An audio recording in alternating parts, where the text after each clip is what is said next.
Pandora Syndrome. Written by April Walleen. Read by April Walleen. Directed and recorded by Andreas Gallego. "You look like a spy from a trashy mystery novel," Mel said, taking stock of my anti-sun getup. I was wearing a black sun hat, black glasses, and black jacket. I also had an umbrella held above me for good measure. "One that's really not good at spying," Mel continued. "Har har," I grumbled back as we walked across the Gower Gulch parking lot in Hollywood. We took my car since it was outfitted with good tinting. It took all I had to keep myself from running for the shaded sidewalk of the little strip mall. "You're such a baby," Mel laughed as I forced myself to walk next to her. "This is cruel and unusual punishment," I hissed as she leisurely made her way, seeming to enjoy the sunlight. Once I reached the blessed shade, I closed my umbrella in a huff. "You're the worst friend ever," Mel just smiled at me. "You know, real cowboys used to actually hang out in this little strip mall back in the day. They used the phone at the drugstore on the corner to call into central casting for work. Drugstore cowboys, they were called." "Fascinating," I grumbled, huddling as close as I could to the building. It's like I thought that being nearer to it would make the sunlight any less horrible. "Two of them even had a little showdown here. One died and the other was brought up on murder charges." "I know how they must have felt," I replied, glaring daggers at her. "Now, why is that relevant?" "It's not. I'm just trying to distract you from your piss-poor mood," she shrugged. "What a friend," I glowered as I pulled the little note from my pocket. The red-brown blood of the writing was unmistakably human, the sick bastards. I cringed the same way I had when I'd first seen it. "This, right here, is why no one likes vampires," I muttered disdainfully. Mel and I checked the note. The letterhead on the backside was for the business before us, Noodle World. "Well, this is the place," she said, leading me to the large, thick double doors of the establishment. The front side of the building was adorned with tinted windows hiding the interior. It would look abandoned if there wasn't a little neon sign in the window that stated clearly that it was open. I followed Mel into the dim restaurant. Immediately, I began to feel better, now that I had a barrier between the sun and me. We were in a white entryway with a little host stand and a blown-up version of the menu plastered to the wall. It looked like some kind of Asian noodle place. The place was old-looking, or at least old by today's standards, with pink 80s-style plastic booths lining the far walls. To the left was a modest bar where day drinkers studiously sipped on beers, their eyes glued to a TV mounted in the high corner. We walked further into the restaurant when the hostess finally spotted us. "Table for two?" she asked, eyeing my gothic getup curiously. "Yes," Mel replied quickly. "In the back," I added, wanting to be as far away from the windows as I could. The window tinting helped lessen the sun's effect, but they weren't nearly as good as the ones Remy had installed in my house. What can I say? I was a bit spoiled. The hostess sat us at a table in a nice, cool, dark corner of the mostly empty restaurant. There, we surveyed our surroundings. "Well, I doubt they're hanging out up here," I told her, looking for any potential doors that could lead to a dark hiding place, perhaps a cupboard or something. I'd been lucky enough to never find myself in a coven's lair, but from what I had read, they were almost always below ground. Then there was the fact that this building was only one story, two at best. That wouldn't be sufficient, unless they'd managed to outfit the place for better UV protection, which I doubted, remembering the poor state of the young vampires. Logic dictated that they had to be underground, and there had to be some way down there, likely one that wouldn't be easily found by day dwellers. Visions of the old horror movie The People Under the Stairs filled my mind, and I cringed inwardly. That movie terrified me as a kid. Luckily, I didn't see any stairs. Mel sat back and pouted. "They should be sleeping here somewhere." Mel paused a moment and then turned to me with a smirk. "Wait, you can sense vampires, right?" No doubt she was referring to our first meeting with the vampires in the cemetery. I narrowed my eyes at her. "Sort of." I wasn't sure if I could at this time of day. My powers were always a bit wonky during the day. She just widened her eyes and nodded at me, encouraging me to try it. I huffed and then closed my eyes and tried to reach past the icky wrong feelings of being out in the daytime, settled my thoughts and feelings, crowding out the noise of life and trying to connect with the beyond. It took a minute, but eventually I felt a little thread. like a frayed string of reality. I was able to picture it in my mind, leaving Mel in our seats behind. Man, this was weird. Cautiously, I followed the little death thread to its core. It wasn't far, about 2 stories below us. I focused harder. Knowing that death was near was easy, but deciphering whether they were long-dead corpses or up-and-walking vampires could be tricky. You just never knew when developers decided to buy up old graveyards to build strip malls. I kept poking and prodding at the scents. There were several shadowy figures, and they were faint, weak. I could feel their bones, their sinew, and their fangs. They were asleep. I pulled back and opened my eyes. "Well?" Mel asked me impatiently. "Vampires," I confirmed. "They're asleep below us." "I knew it," Mel replied in triumph. "Let's go." Mel stood, looked around, and then promptly sat back down. "Which way?" "I don't know," I replied. "I know they're beneath us, but I don't see any stairs in the immediate vicinity, do you?" "We're going to have to search. They wouldn't have an easily accessible entrance to their daytime dwelling," Mel sighed. "Okay, I'll see if I can sniff out a way down," she said, and stood up again. "I'll signal you if I find it." I nodded and watched as Mel made a casual perimeter around the restaurant, her nose in the air, wandering until she passed out of my sight. I waited and listened with my ears perked for Mel's signal, whatever that would be. After several minutes, I felt a buzzing in my pocket. I pulled out my cell phone to see a message from Mel. I opened the message and read, "Your vampire hearing is for shit. Have been whistling for you for 5 minutes. Get to the ladies' room." I shoved my cell phone back in my pocket and made a beeline for the restroom, but there was no Mel. I went to pop my head into the restroom when someone tapped me from behind. I turned quickly and found myself facing a wall. I looked on in confusion until I noticed a thin crack at the edge of it. Just past it, Mel's eyes glowed slightly against the darkness. She slid the wall aside slightly and motioned for me to get in. I did so quickly. A waft of musty air escaped, bringing with it the scent of death and the gingery metallic smell of vampires. "Well, look at you, Nancy Drew," I snickered at her. "Don't laugh, I love those books," she admonished, and then slid the wall back into place behind us. Once in the complete darkness of the secret room, I gave a sigh of relief, enjoying the cool air. Gross though it may smell. I quietly praised the gothic little vamp punks on their choice of daytime dwellings. It was no mansion on a hill, but it was comfortable. My eyes quickly adjusted to the dark, and I could see that we were in a dusty, forgotten little storage area. Footprints in the dirt led to a thin, spiraling stairway that twisted down to a sublevel. Well, so much for this not being like people under the stairs. "You first," I gestured for Mel to go ahead. With a sharp-toothed smile, Mel quietly descended the stair. I followed close behind her, trying to prepare myself for what we might find. When we finally reached the bottom, we found ourselves in another storage room with 2 doors on the far wall. We paused and listened for a few moments, trying to discern which room held the vampires. Mel shook her head. Nothing. We took a tentative step forward. I was about to reach out with my power when a strong blood smell came from one of the doors. By the scrunched look on Mel's face, I could tell she had smelled it too. Carefully, I approached the door possessing the offending smell and tested the handle. Unlocked. I pushed it open and found a small bathroom. My eyes widened in horror as the smell of human blood flooded my senses. Fresh blood.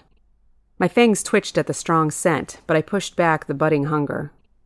I didn't need blood, but that didn't stop me from responding to the scent, though the thought of what freshly spilled human blood probably meant was sobering. The floor of the room and portions of the wall were covered in various stages of drying blood.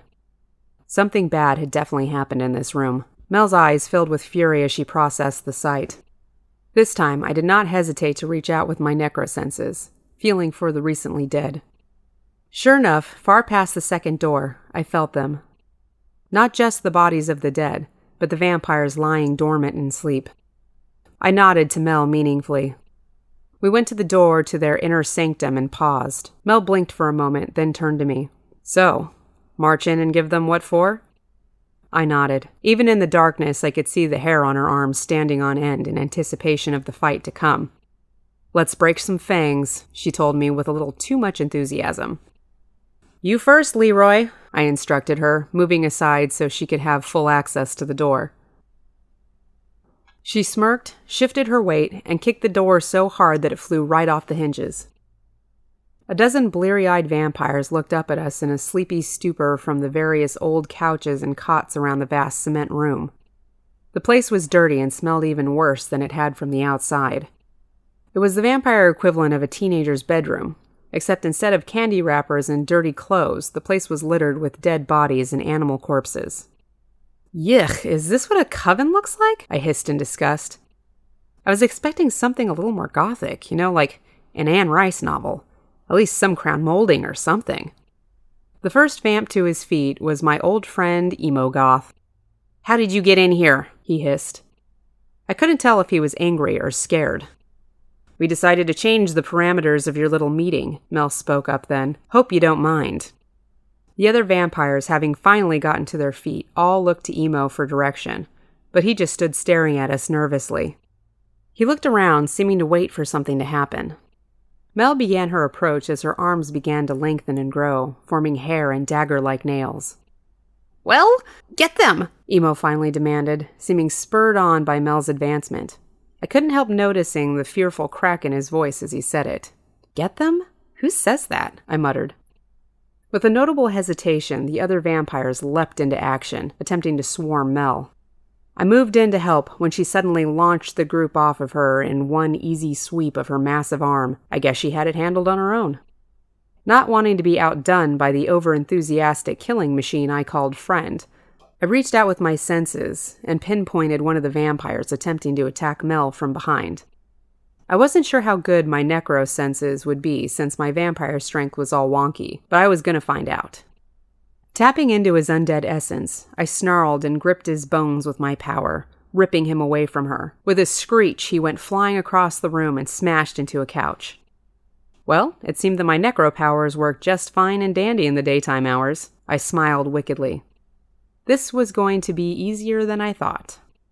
The fight may be 10-1, but they were just as weak as I was during the day, and they didn't have the benefit of necromancy or werewolf backup. One after another, I pulled the vampires off of Mel and smashed them into the nearest wall. Unfortunately, try as we might to knock them out, they were resilient little bastards. One by one, they popped back up like little gothic daisies. It was then that the pile of bodies in the corner caught my attention. I could feel them. I shouldn't have been shocked. They were dead, of course. I would be able to feel them. The strange part was that they seemed to be itching to come back. They were restless for revenge against the vampires who'd killed them. After batting away yet another young vampire, I turned my full focus on the dead. With a single thought, the dead began to twitch. I took a breath, trying to steady myself. I'd never tried to actively raise the dead before, let alone half a dozen. It had always just happened. "Mel!" I shouted. "Keep them off me, I'm calling reinforcements." "What?" she yelled back as she sent one of the vampires flying with a furry fist. "Just do it! I'm going to do my thing," I replied, kicking away another vampire, sending him careening into one of his coven members. Her eyes went wide. "Your dead guy thing?" Mel asked, with a hint of fear in her voice. Despite her hesitation, she shifted towards me in preparation to take the brunt of any vampires coming my way. "Yes, my dead guy thing," I replied. "Try not to freak out." "No promises," she growled, as she rounded on two encroaching coven members. I forced myself to focus while the vampires continued attacking. With another thought, the dead began to rise under my command. I could feel my power straining, but it was happening. I was doing it. I was raising the dead.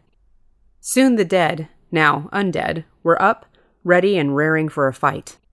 The pile of bodies on the floor in the corner of the room untangled itself and stood. The bodies were intact except for gaping tears in their throats and at various artery points where the vampires had carelessly chewed out their veins. The sight made me angry, echoing the anger of the undead with the injustice that had been done to them.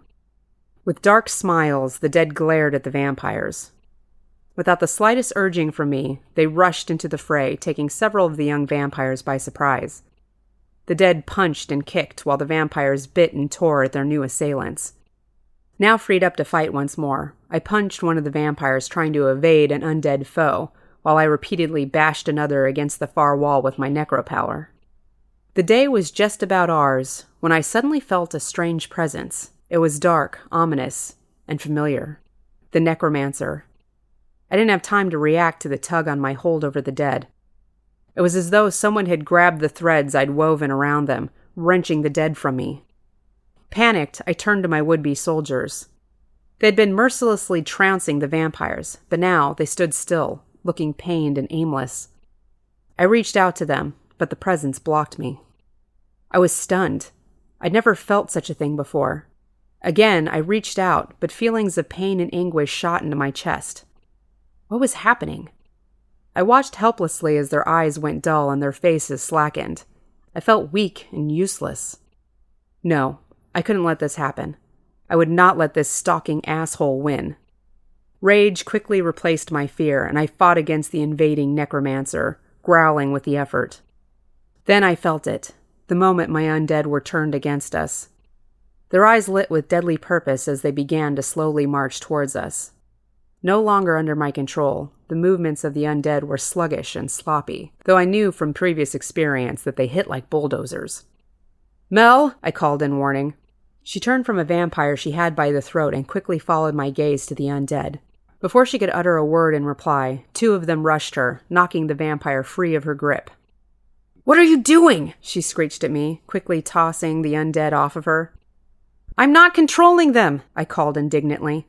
"Then who is?" she growled. "Someone you don't want to meet," I hissed back as 3 of the undead lunged towards me. I may not have been able to control them, but I could still sense their intentions. They wanted to subdue me, to capture me, and to kill the wolf. The purpose slammed into me with horrible realization. The necromancer wanted to kill and turn my friend to his own purpose. Rage filled me then. They would take her over my dead body. My eyes went wide as I saw the undead and vampires overwhelm Mel, taking her to the floor. She kicked and scratched as I fought my way towards her, but I was too late. I tried to fight through the horde as Mel was knocked down and dragged away. "No!" I screeched as the undead barreled into me. I tried to keep an eye on Mel, to see where they were taking her. That's when I felt a sharp pinch in my shoulder, and one of the vampires took this chance to send me hurtling to the ground. I was barely able to catch myself before hitting the concrete. Still too weak from the sun, I fumbled, but at least I still had some reflexes. I looked to my shoulder where blood trickled from a dime-sized chunk that had been gouged out of my flesh. What the hell? I noticed one of the vampires holding a strange little talisman.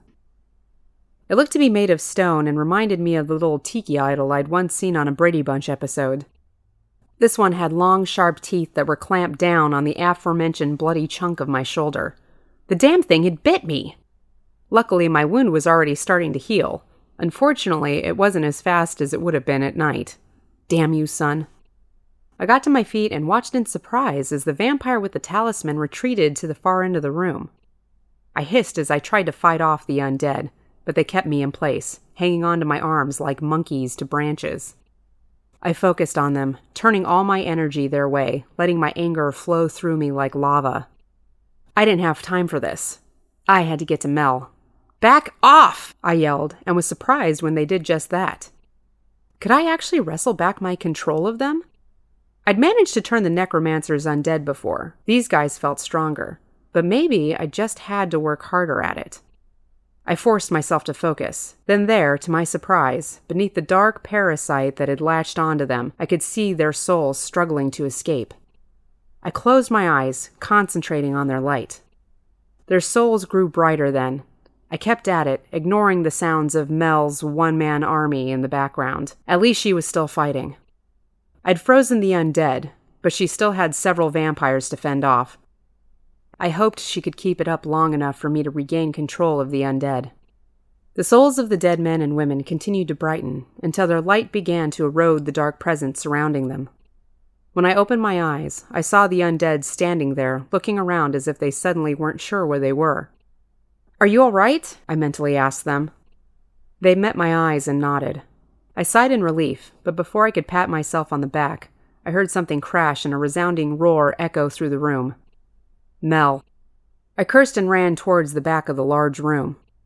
A few vampires leapt from a side room then, aiming to attack me. I dodged, and my undead sprang into action. "Thank you," I sent down my connection with them. That's when I heard the howling again. It was deep and painful. I had to help Mel. I turned towards the back of the dank cement room. There was a door there. I rushed for it, batting away any vampires in my way. I rushed into a separate room. It was long and bare except for a few random dusty-looking tools. The place looked like it was once used for cold storage. I searched quickly. There was no movement, but I could hear whimpering. It was coming from the back right corner behind some old butchering equipment. I ran to the spot and found Mel lying on the floor. She was bleeding from several gory fang marks where the vampires had fed from her. Shit. Mel, I called, trying to gain her attention, but her eyes just lolled about the room. Mel, can you hear me? Her mouth bobbed open and closed a few times, but no sound came. She was deathly pale. This was my fault. What the hell had we been thinking coming here alone? Please, Mel, say something, I begged. I quickly shredded the jacket I wore in an attempt to bandage the wounds. Despite my best effort, the blood would not stop flowing. There was too much damage.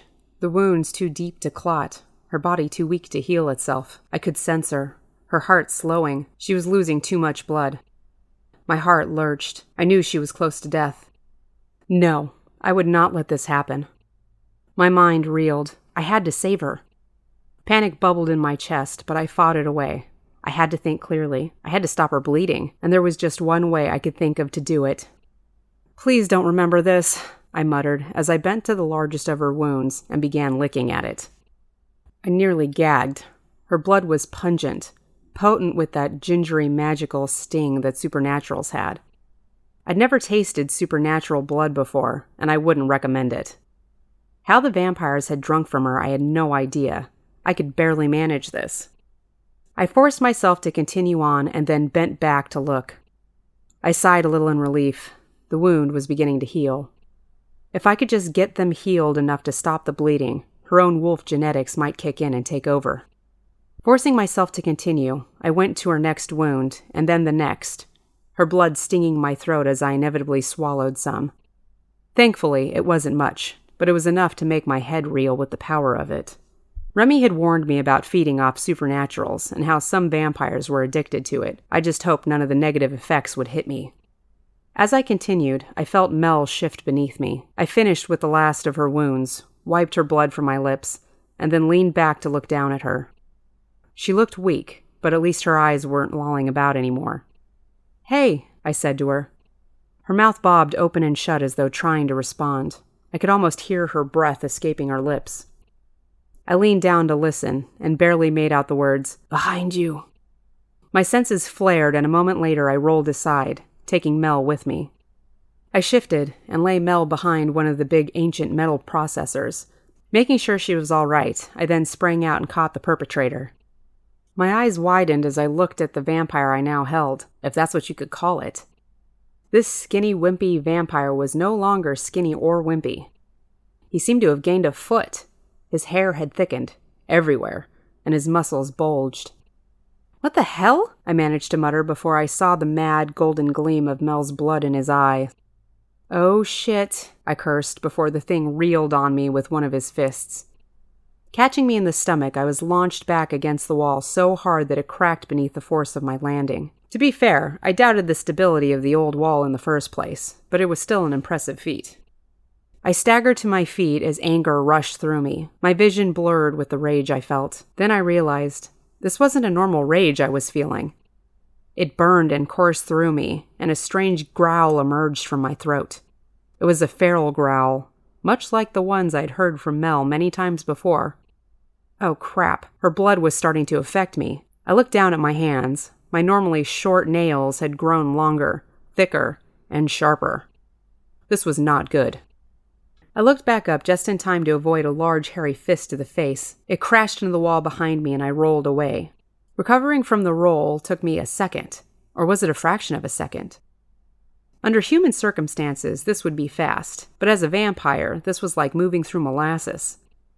I felt slow and lumbering, but strong, like really strong. Like tear apart a tank strong. Werewolf blood was weird. I spared a glance at Mel. She was still lolling about, but any movement was good movement. Quickly, I turned back to my opponent, sizing him up. The vampire was practically vibrating with the force of Mel's blood. I knew that because I could feel it vibrating through my own. Though it was clear that I hadn't had nearly as much as him, I hoped that was a good thing and not a sign of my inevitable ass-kicking. It was then that I noticed the vampire's face. It was growing oblong and, well, wolfish. Not cute. The vampire creature groaned and snarled. I seriously hoped that this wouldn't end up like that scene in American Werewolf in London, where the guy's bones started cracking and popping and ew. If it did, I hoped it wouldn't happen to me as well. The creature glared at me as it growled and shifted. Thankfully, the shifting was more like a seamless transformation. It was the magic in the blood. It seemed to smooth over the transition. It was actually oddly fascinating to watch. I'd seen it happen with Mel's arms, but never fully. It occurred to me then that waiting for whatever final form this thing was going to take was not the best idea. Better to take my chances while it was doing whatever the hell it was doing. With a strange little involuntary growl of my own, I rushed at the vamp beast, tackling it to the ground. I marveled. I felt a little slow, but I was super strong. It had been like taking down a giant sack of potatoes. However, when it shifted, rolled, and caught me in the abdomen, it was my turn to feel like the potato sack. Growling and hissing, we clawed and kicked at one another, neither one of us seeming to gain the upper hand. Well, this was going nowhere fast. It was then that the vampire looked at me with his long, furry face and fierce golden eyes. There was a clarity there he hadn't had before. He'd finished transforming, and he was focused on me. Well, crap. He swung a well-aimed arm at me, launching me across the room like I'd just been hit by a tree trunk. Painfully, I got to my feet. Mel's blood coursed through me, but aside from nails, strength, and a little extra hair, I didn't think any other boons were coming my way. I was going to have to think fast. Well, faster than him. The vamp monster came barreling at me like a bulldozer. I jumped, rolled, and managed to kick him in the back, sending him crashing to the ground. I was somehow keeping up in this bizarre fight, but time was not on my side. Mel was in bad shape, and I needed to get her the hell out of here. I reeled on the brute. I was clearly not going to win this one with strength, though I had put some pretty good gouges in the monster's shoulders. I was going to have to pull out my arsenal. Before the creature could get back to its feet, I reached out with my senses, connecting with the death around me. I sensed the brute. I could feel the vampire within him. The death was there, in its bones, but the wolf blood was almost like a living shield around it. If I was going to defeat this thing, I needed to be clever. First, I was going to need a distraction. I reached out to my undead in the other room and called them to me, hoping they would get here in time. I needed at least 2 to handle this guy. I just hoped I wouldn't need more, as I could feel them still dealing with the vampires in the other room. The beast rushed towards me once more, and as it lunged, I ducked under its massive hairy arm and punched it in the side. It was like hitting a wall, a fleshy one, but still a wall. The creature groaned a little and swung at me again. I used what speed I could muster to dodge again and hit it for all I was worth. The creature doubled in half, and I hit it again, and again, and again. It groaned and twisted, but the damn thing refused to go down. I wasn't fond of being the mouse in this cat-and-mouse game. I just had to hold out a little longer. Help would be here soon. I could feel my dead fighting their way toward me. Not a moment later, I felt a strange shift in myself. The rage within me had been flaring bright and fierce, but now it was starting to fade, leaving me feeling like I was coming down from an insane sugar high. I was feeling sluggish. My limbs felt heavy, and when the giant fist reeled around, connecting with my right eye, I knew my reflexes weren't doing too well either. Not good. I flew across the room, crashing into one of the large rusty machines. I heard something crack in my arm before I tumbled off the metal and to the floor. I tried to lift myself up and winced in pain. Yep, that was definitely a broken arm. If not broken, definitely fractured. It would heal, but how quickly? Fast enough for me to not get creamed by the werevamp heading my way? With the help of the wall behind me, I used my good arm to get to my feet. I prepared to dodge as the behemoth raged towards me. That's when he was suddenly hit in the side and thrown across the room. I sighed and sagged a little against the wall as I looked up at 2 undead in front of me. A man and a woman, both pale and covered in horrible, deteriorating fang marks, like the ones now on Mel. "Keep him busy," I instructed them. The 2 nodded and immediately rushed the giant before he could get his bearings. As fast as I could, I rushed to Mel's side. Her wounds were still healing, slowly, but definitely better than the last time I'd seen them. But the fact that she was healing so slowly was not good. Since werewolves were such combative creatures, their healing process was a lot faster than ours. They really should have been healed by now. I heard my undead struggling with the werevamp, and I knew I had to get my mind back in the game. Forcing myself to push back my concern for Mel, I focused all I had on the werebeast. If I could get through whatever shield had been generated by Mel's blood, I would be able to get to the vampire and the death within him. I closed my eyes and used my mental fingers to search the creature. There had to be some way through the life surrounding him. The force of it flared bright in my mind, making my senses almost ache. I made myself continue on, checking every inch of the creature. I could still sense the vampire, which meant that there had to be a way to get in. The heart seemed the most likely way, but the wolf almost seemed to stem from there. I continued up, checking the back, the neck, and the fang-ridden mouth. Then there, I felt a twinge of death. It was behind the eye. I looked up at the creature, which was still struggling with my undead. As soon as he would throw one off, the other would attack. A small sense of pride hit me as I watched their diligent attack on the beast, but I couldn't be distracted. I concentrated on the creature's eyes and followed the sense inside, past the living shield. Down the sensation of death I went until I finally reached it. I wrapped my mental hands around it and squeezed. The creature howled and buckled, falling to the cement. With another flick of my will, I seized the creature's bones, locking them in place, immobilizing the monstrous thing. I sighed in relief and quickly turned back to Mel. Her breathing was shallow and her wounds still weren't healing quickly enough. I couldn't think of anything else to do. I was out of options. I was going to have to take her to her pack. Surely something like this had happened to one of their people before. There had to be something they could do for her. Carefully, I picked Mel up and remembered that my arm was still messed up. I didn't have a choice, though. I had to get Mel out of there, and I was just going to have to fight past the pain. Shifting her weight onto my good arm, I gingerly lifted her. I was still feeling jittery and weird from the effect of her blood, but I could carry her, though admittedly she was a lot heavier than she looked. Maybe dense was a better word. Whatever it was, I struggled to get to my feet. Mel groaned as I shifted her in my arms, but it couldn't be helped. As I headed toward the front room, I sensed my undead. They were finishing up with the vampires. It would be safe for me to get her out. I entered the large room to find it in even worse a state than I had left it.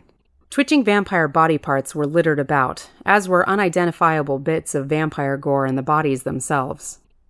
The undead were attempting to make a pile of the vampire bodies in the same fashion they themselves had been laid. I wasn't sure if this was part of their revenge, or if they were actually just attempting to be neat.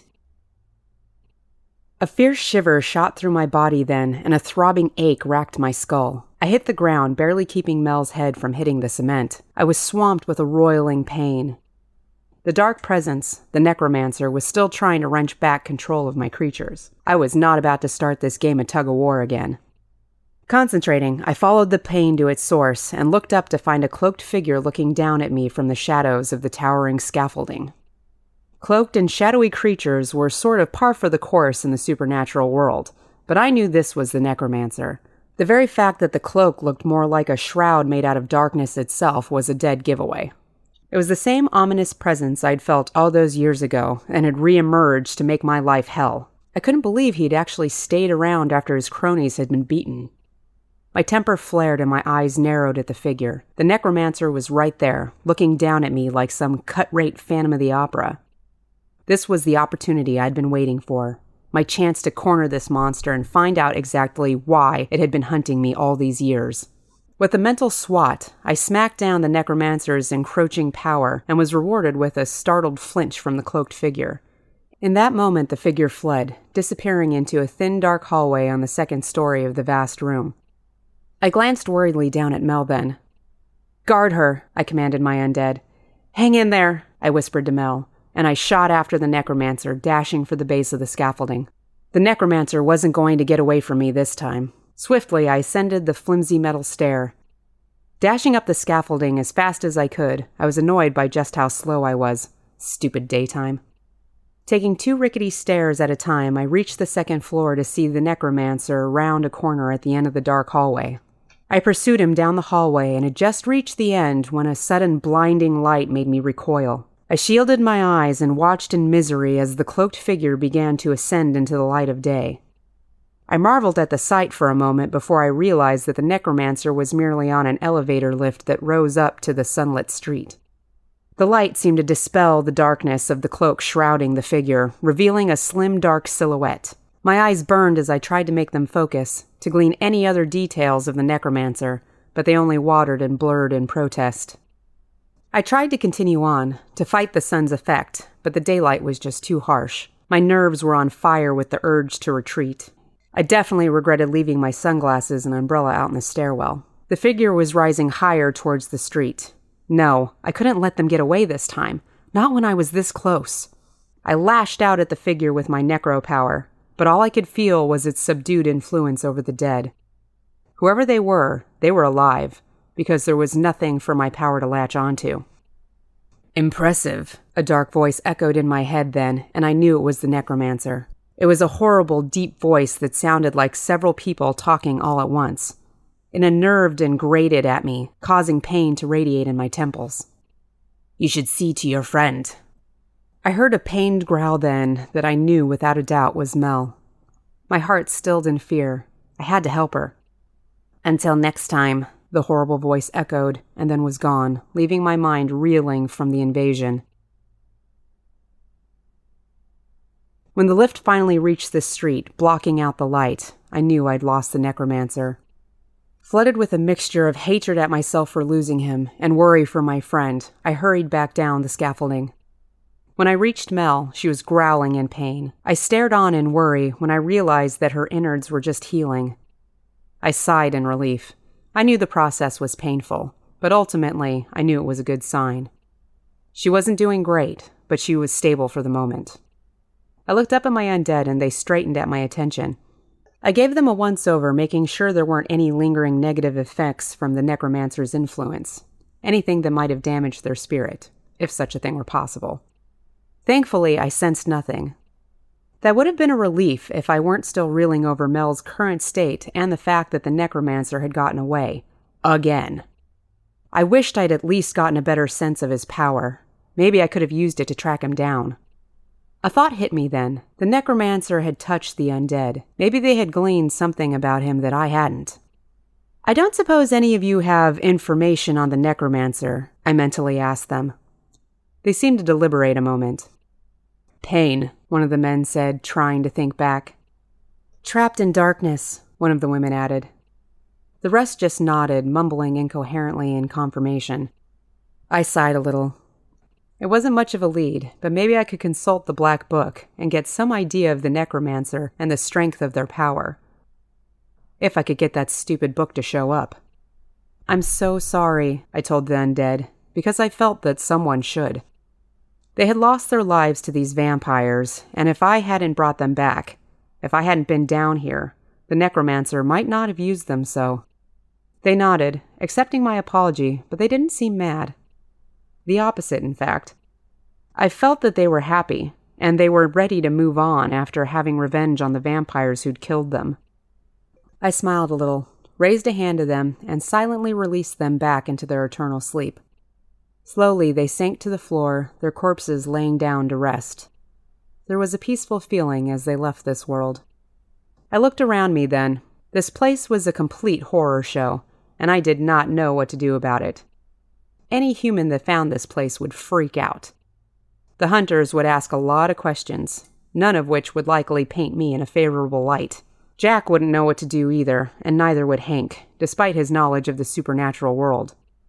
Ugh, why did Remy have to be out of town right now? I could really use some backup, especially now that I was going to have to literally walk into the wolf's den to help Mel. I looked around the room and located a reasonably unbloody jacket to put on Mel. I kneeled and shifted her so that I could wrap her in it. Mel's eyes came open then. Mel? I asked as she looked up at me. Her head lolled a bit as she glanced around the room. What the hell happened? She muttered breathily. Later, I promise, I said wearily.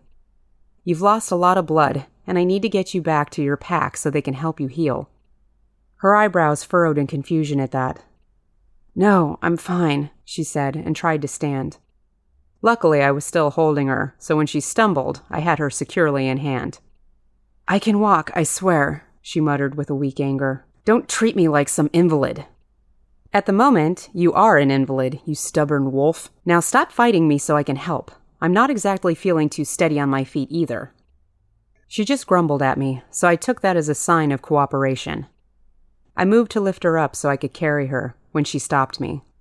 "This isn't the bodyguard," she growled. "Just help me walk." I sighed in annoyance, but didn't fight. I hadn't relished the thought of carrying her back up all those stairs, so I nodded in compliance and helped her up. To my surprise, she managed to stay on her feet. With a little Pandora assistance, of course. "So," I said, glancing back at the mostly dead vampires strewn about, "what are we going to do with these guys?" "Well," Mel huffed, "I'd say turn them into the Order, but the Order didn't care much about the situation before." She took a steadying breath as we began to climb the stair. "So, we turn them over to my pack. Won't they just kill them?" "They killed all those humans," Mel retorted. "Don't you think that requires some justice?" I reluctantly nodded. She was right. They had trespassed on wolf territory, spilled blood, and nearly killed Mel and me. I guess that made their lives pretty much forfeit. That was supernatural politics for you. "I see your point," I sighed. Then it occurred to me. The dead might not have known much about the necromancer, but these vampires would. I'd been so distracted trying to get Mel out of there, I hadn't thought about interrogating them. Again, I knew I was being selfish, but when was I going to get a chance like this again?